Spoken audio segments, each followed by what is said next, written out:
Welcome to Built from Scratch. On this show, I interview entrepreneurs under 30 to hear about the stories of their initial success. My goal is to encourage the next generation of leaders to take action and make a difference. I'm Eric Libby. In today's episode, we have entrepreneur Leo Zhang with Enttor.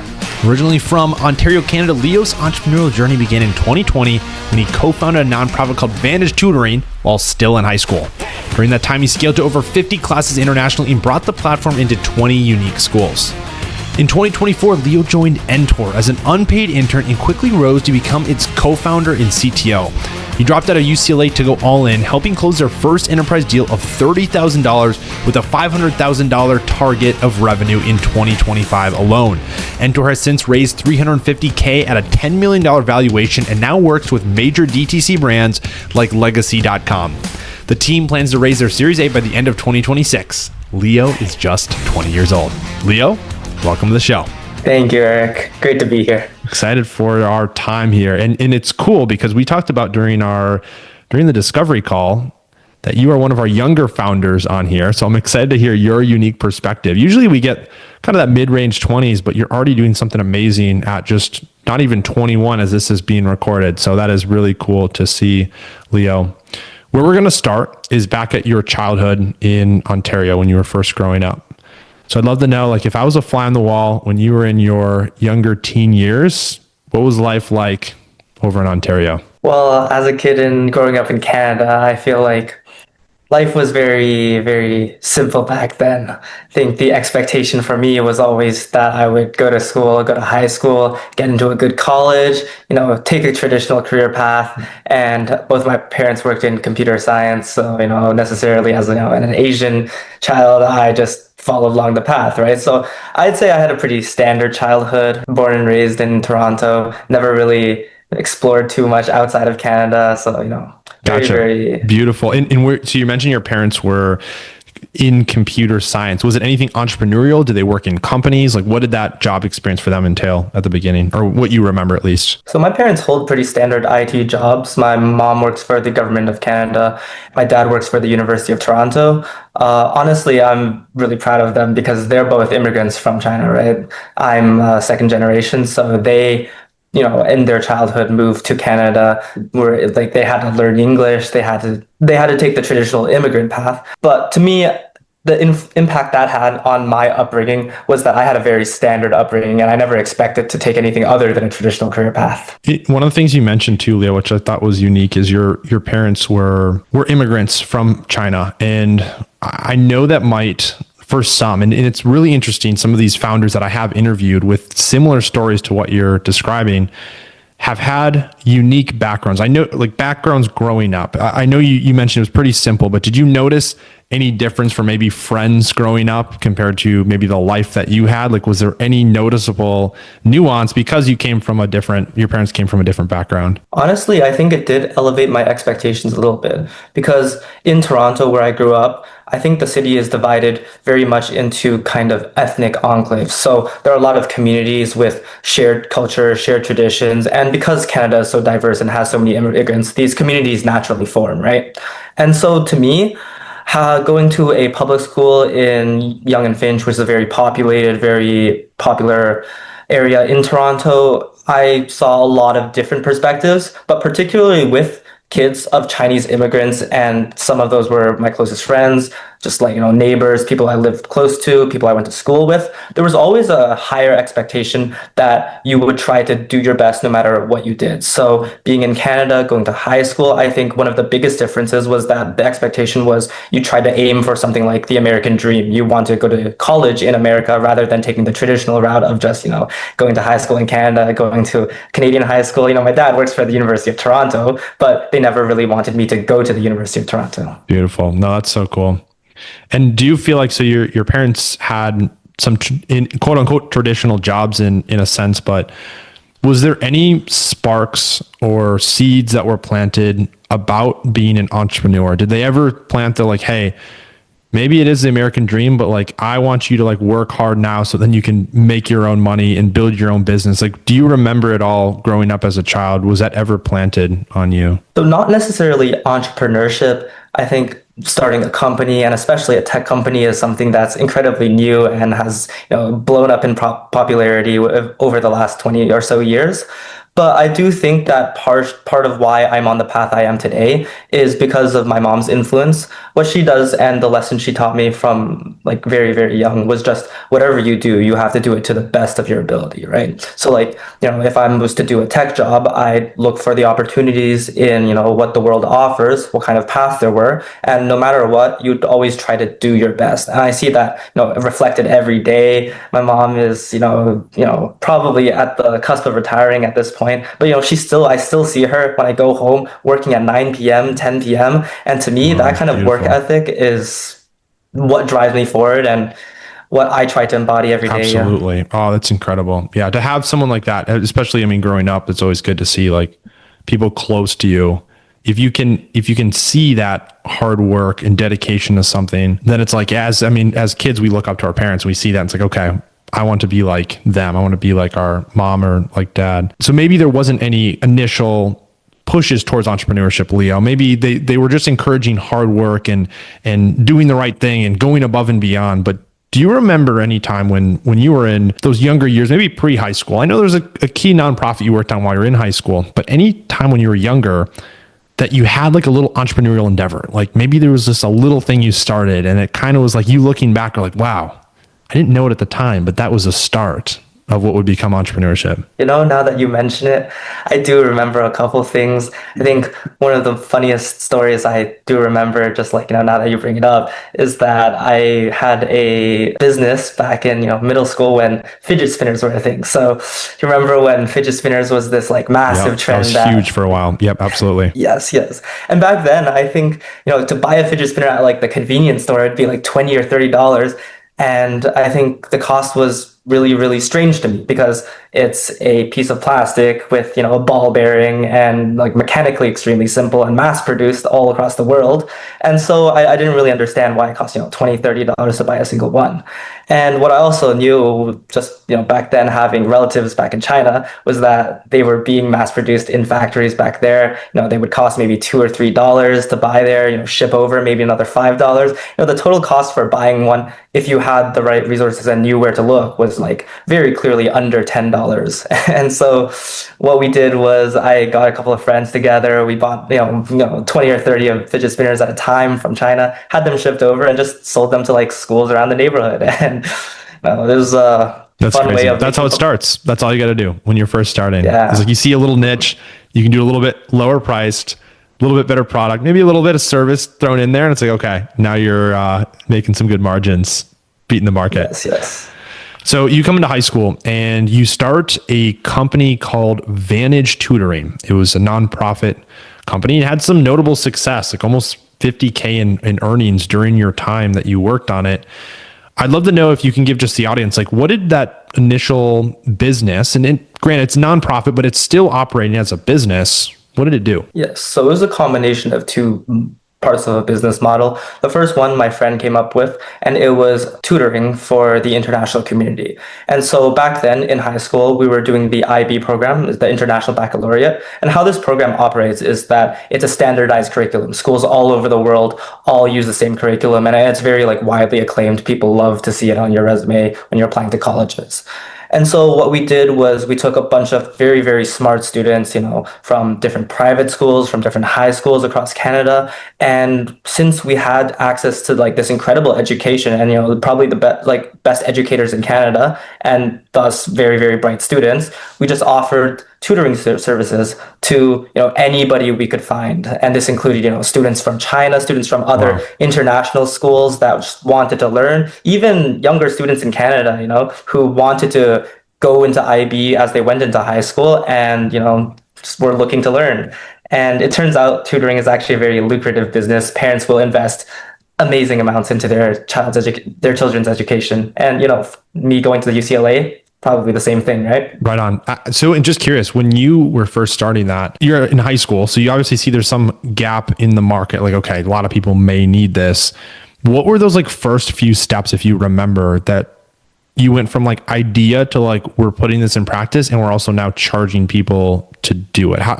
walk us through, for the people that are wanting to start a business or maybe even a nonprofit, like what are those first few action steps that they should be thinking about? So the idea sparked really when we hit COVID and online meetings became a huge thing. And to talk about this, I guess I do have to talk about the other part of the business, which was a notes sharing platform. Okay. So being CS students, I gathered a couple of friends and we built this notes sharing platform that essentially allowed you to upload PDFs, notes for different classes. And again, because it was all a standardized curriculum, anybody in the IB could take these notes and apply them to their classes and learn a lot from them, right? And so the commodification of this kind of resource, or just like the massive availability of it being online and being shareable, really allowed us to discover the market opportunity that anybody can tutor and anybody can offer this kind of service now, because you don't need to buy a building, you don't need to pay rent, you don't need to necessarily even do that much outreach, because everyone is always looking for education.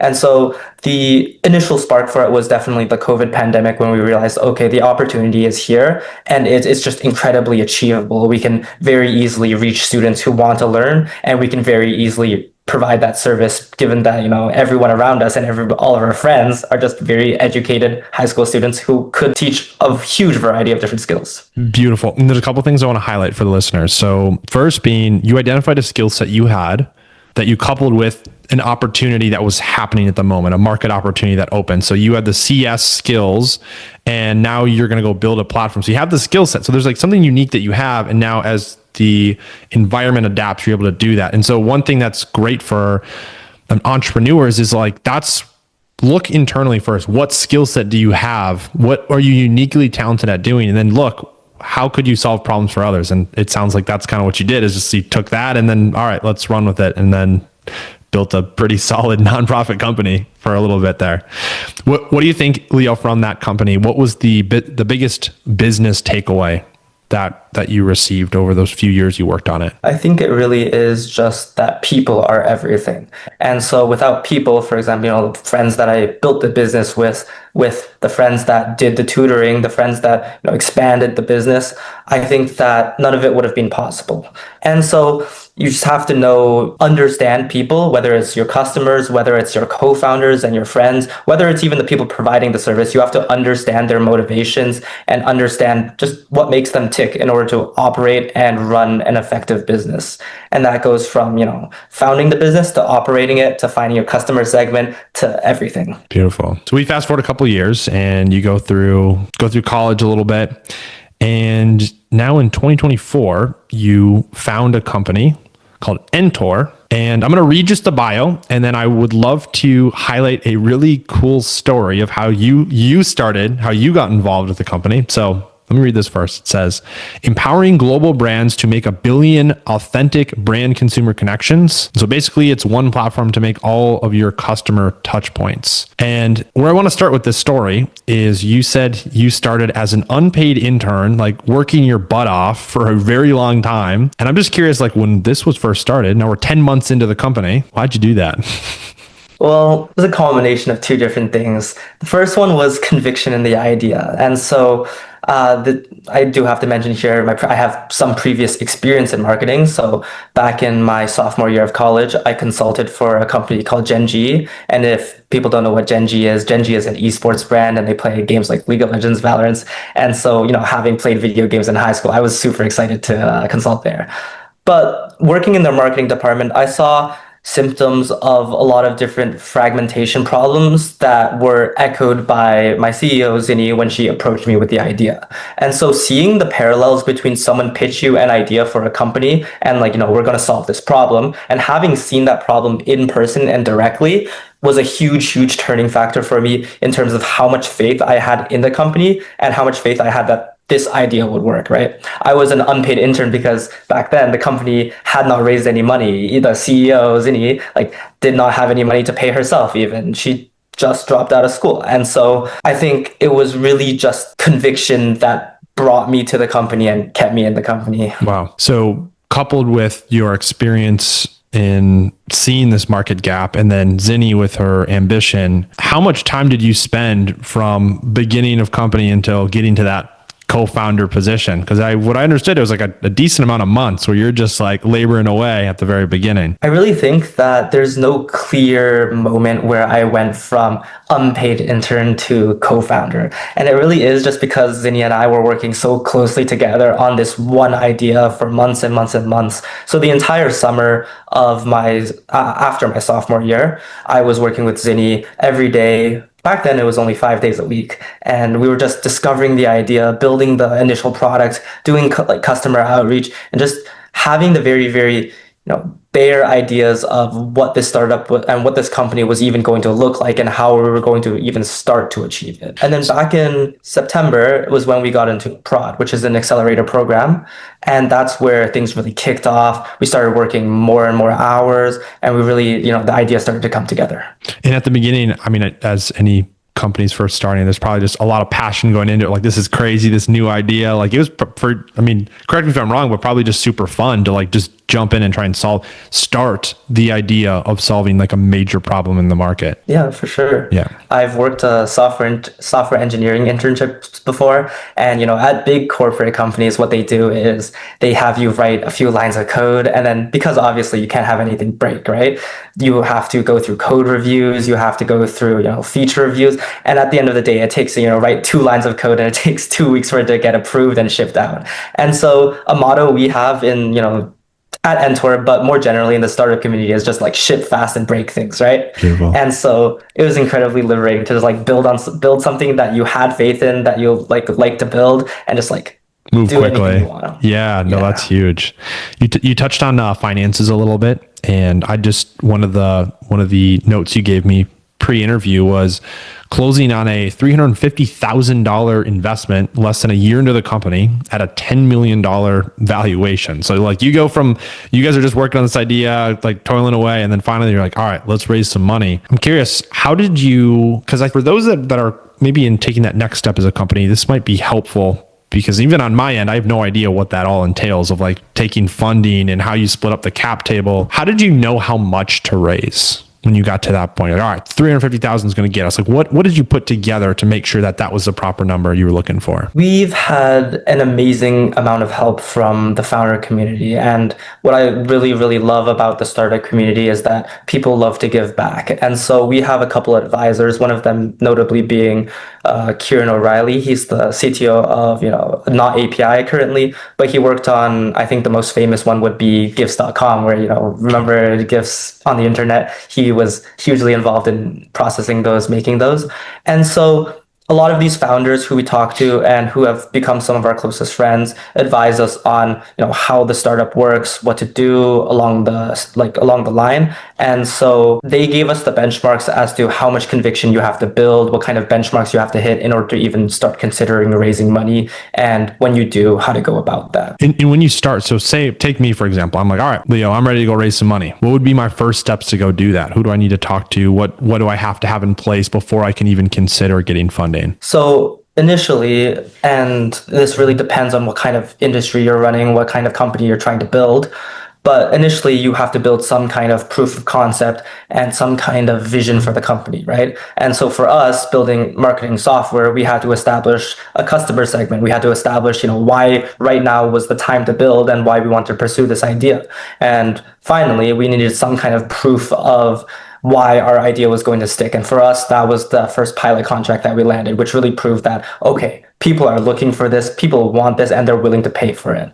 And there's a huge gap in the market that we can fill. Other than that, I would say some advice for, very early stage startups, and I can only speak to very early stage startups because that's what we are, is that when you're fundraising, VCs and any type of investor actually cares a lot more about who you are than I originally thought they would. And so it's not all about the idea. It's not all about, what the company is going to be doing, because companies shift ideas, they pivot a lot of the time. And so what investors really care about when you're fundraising money is the team and who you are, why you're the best person to solve this problem, why you're going to execute.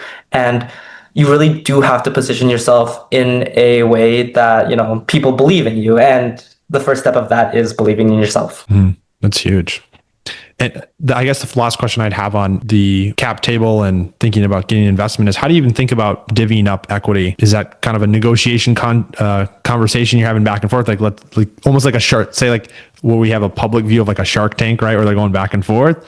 Like, do you have this idea going in? Like, this is kind of what we're thinking we're going to give up. Again, how do we think about that as we're having those conversations with some of those investors that maybe invest often and this is your first investment? Candidly, we haven't had much of an equity conversation beyond just the pre-seed. Clearly, we haven't hired any major employees that we've had to give up equity. So far, it's just me, Zini, and my other co-founder, Trevor, and we're all equal co-founders. So we each own a third of the company. In terms of raising the money, I'd say the valuation really is determined based on a couple of factors. So one, what your investors see and how much they believe in you. So like, well, what kind of range they're looking for. But two, just companies that are in your space and have shown what the market already looks like. So for Enttor specifically, we are comparable, I'd say, to companies like Hootsuite or HubSpot. So they're software marketing companies that already exist, that already serve enterprises and have proven that this marketed space, like in of itself, is a $1 billion market space, that enterprises will pay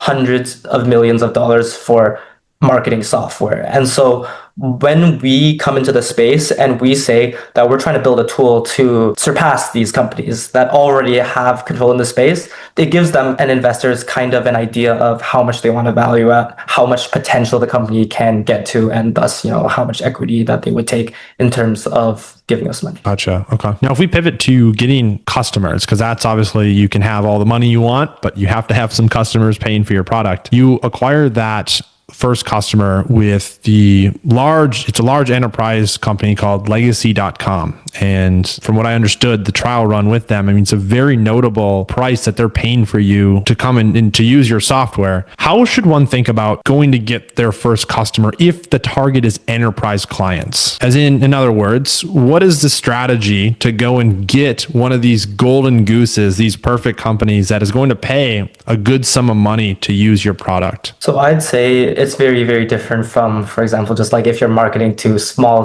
businesses or you're marketing to consumers, right? I think in this case with enterprise clients, relationships are everything. And so one of the reasons that we landed this pilot contract initially is because of one of our other advisors, Nicholas Zeppos, and he's the Chancellor Emeritus of Vanderbilt University.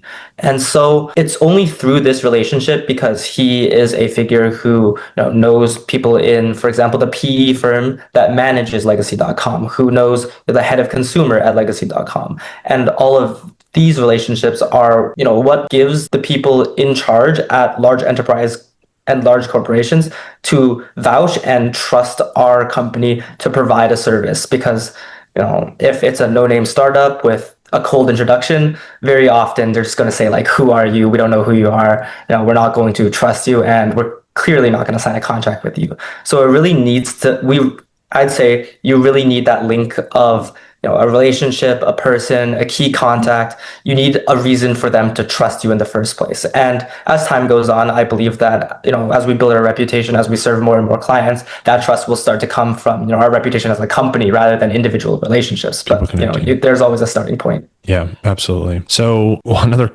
cool thing, part of your story, Leo, is you're working on this company and finally you're like, all right, getting to that point where things are getting serious. I imagine the funding kind of comes into play. You're getting this big enterprise client, and you decide in the middle of your journey at UCLA that it is time to quit. How did you come to that decision? And was it an easy one for what you were seeing? It was definitely not, for a couple of levels. But I do have to say, at the end of the day, it was my leap of faith, and it was, a result of all the conviction and all the hard work that I put into it along the way. To speak about how it was a bit of a difficult decision, obviously there are a lot of factors at play, right? So, based on what the timing of the opportunity, the timing of, I'm in my third year at UCLA. I just have one more year to finish. And so dropping out at this particular moment was incredibly difficult. My parents expressed hesitations, but at the same time, they were incredibly supportive.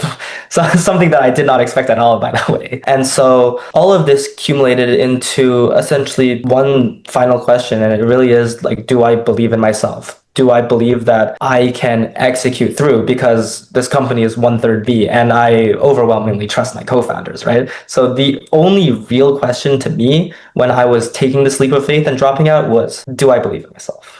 And I guess at the end of the day, the answer was yes. If we're thinking about the CTO perspectives, and this is the final point I want to touch on with where you're at as a company right now, Leo, you obviously are on the coding side and the development and very unique perspective. I've interviewed a few people. You have some CEOs I've interviewed, CFO, COO in charge of revenue, and you're going to bring a unique perspective to the table being CTO in charge of the actual development. And I'd love to know, and I think you answered part of this already, but I still had it as a question, is how do you think about development? As in, are you thinking about just like gunslinging, I'm just going to keep publishing code and keep throwing it up there and just ship it really quickly? Or is it more like build it right and then sell it? So I guess there are a couple of ways to answer this question. Very early on in the company, it was just sling code, build as fast as you can. Like I said before, ship fast and break things, right? Because you need to build proof of concepts, you need to build demos for clients, you need to build, even just like features to test whether or not there's any interest in that kind of space. And so my perspective back then was just like sling code, ship things, do things as fast as possible. Now that we have clients, I've actually had to take on this new perspective, and being a student at UCLA previously without much front to back full application building experience, I do have to consider a lot of things, and our advisors have been helping so much on the technical expertise side of things, on just like considering what happens when we do have to reach scale, when we have to manage hundreds of different client accounts, when the website is going to have massive load instead of just like 5 to 10 people going on it every 10 minutes, right? And so to me, it's really just constantly shifting what I have to consider. It's always, the CTO role is juggling a million things, and not like a CEO where you have to juggle hiring or like this responsibility and that responsibility, but it's juggling 100 different ideas and 100 things you have to consider for what the product is going to be and how to keep the product working all the time. And so development for me is just it's constantly shifting responsibilities and being able to take care of the correct responsibilities at the correct time. And so you're touching on like ideation period. Obviously that's shifted. What does that look like now? Like what are you doing from, all right, boom, I got a feature idea. Now let's implement it in the code. Like anything from like the wireframes to pitching to the company, your other co-founders. Like how do you think about going from like idea to like, all right, it's live on the website? So we have a pretty robust cycle of feedback at Enttor. What happens is that we'll pitch an idea or some kind of feature that we think would be good to introduce to the space.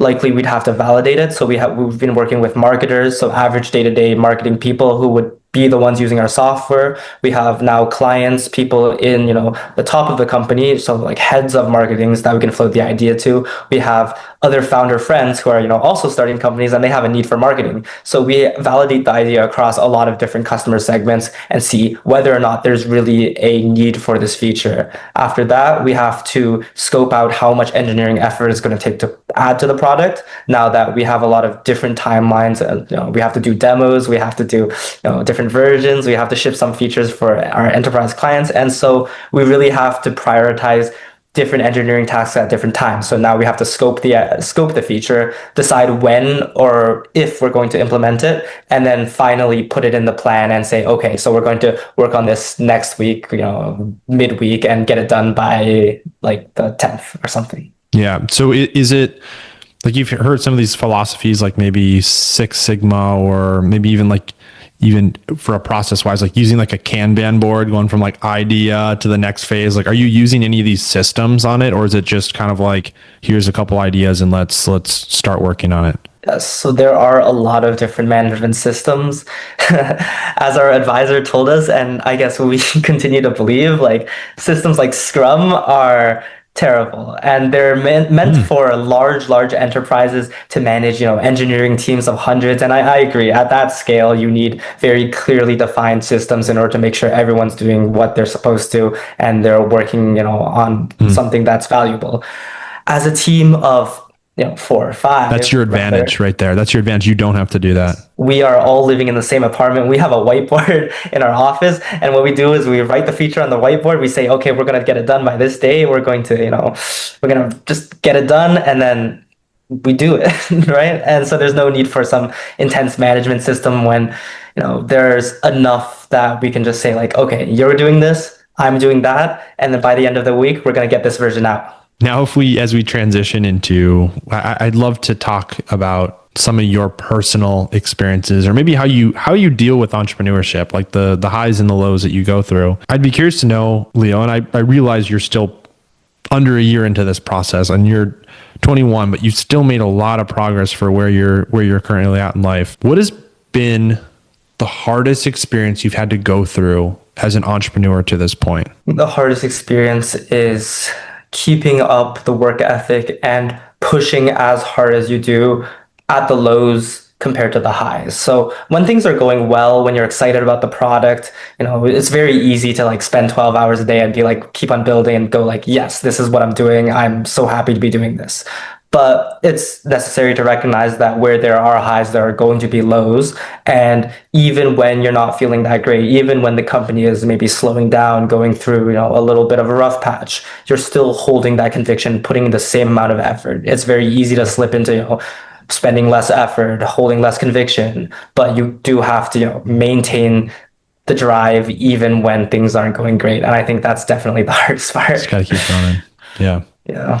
If you could go back to your 10 months ago self when you were just starting Enttor, what would you do differently than you're doing than maybe you did back then? Is there any advice you'd give yourself? Yeah, for sure. I think I'd definitely tell myself, first of all, I'd warn myself. I had no idea what I was getting back into back then, and I honestly still don't know what I'm getting into in the future, right? But I do think the advice I'd give myself is just to lean into it, embrace it, and even when things get hard, it's always gonna get better. Keep pushing. Keep pushing. So when we think about Enttor at the very top of its game, it's fulfilled the vision you're looking for, and there's a pretty clear mission statement or goal statement, vision statement on your website. But what does it truly look like? If you could draw out that picture, what is that fully formed 10-year, 20-year vision of Enttor look like? The ultimate vision, I think, is to transform the entire marketing landscape. And so to explain a little bit, the average marketer at a large enterprise probably does a couple of probably works 8-9 hours a day, and then does a lot of menial task work. So they go through their digital channels, they look at numbers, they see, okay, this Instagram post got 50 likes, and then they have to go into the comments on the account and reply to a couple of comments. Maybe then they'll think about, okay, we have to launch a Christmas campaign, and then spend a lot of time thinking about, oh, we're going to post it at this time on this channel, etc., right? And that's not what marketers are meant to do. Marketers went to film school, they did creative majors. They went into this thinking that, okay, I want to be a creative and I want to create, for example, I want to touch people through my marketing. And so what we envision is Enttor being able to automate and take all the labor out of marketing and return it back to a job for the true creatives. So, you don't have to focus on analytics. You don't have to focus on what digital channel, when, why, etc., etc. They can truly focus on, we're going to make a campaign. We want to, embrace, through this advertisement, embody the spirit of Christmas, for example, and, think and spend all of their effort on creating that content to, really reach people, build up brand images, be able to do the work they want to do and not the labor menial work tasks. that they Absolutely. have to. So I'm going to guess, Leo, just based on the ambition, that we're going to see Enttor in maybe 50 plus languages, maybe more. That's the goal. All right. I love it. I'm going to finish with a quote on our episode here, Leo. And this is how we finish every episode. It's reading the quote that means the most to you. And the quote goes, "Pain is inevitable. Suffering is optional." And I'd love for you to share what this quote means to you and how the next generation can take this quote as a means of encouragement to change the world that we live in today. So this quote is actually from one of my favorite authors. His name is Haruki Murakami, and he writes very introspective, slice of life, just very, very thoughtful types of books. And how this this quote goes on, like in the book that it's written in, is essentially say you're running and you're running and running for miles and miles. And at some point you say, like, man, this hurts. I can't take it anymore. The hurt part of that is inevitable, right? Like, while you're living life, shit's gonna happen, and you're always going to you're going to go through some bad times. But it really is the mindset of I can't take this anymore that will knock you down and ultimately affect you, right? If you keep on running, if you don't think about it as I can't take this anymore, but this is pain, I'm going to take it, I'm going to learn from it, I'm going to deal with it. And of course, you'll like take a moment to feel it, and you'll like acknowledge it and understand that, okay, this is really tough for me. But at the end of the day, it's the mindset and how you respond to the pain and suffering that you'll inevitably have to deal with that really determines, who you are, what you do, how things are going to turn out at the end of the day for you. All right, everybody, that is Leo Zhang with Enttor. Leo, where can the audience get in touch with you if they want to invest in your $30,000 product that is going to change their marketing, their whole marketing suite? Where can they get in touch with you? Get in touch on my LinkedIn. If you just search up Leo Zhang, I have my email on there, reachable. I'll respond anytime, anywhere. Perfect. Leo, thanks for the time. Appreciate it. Thank you.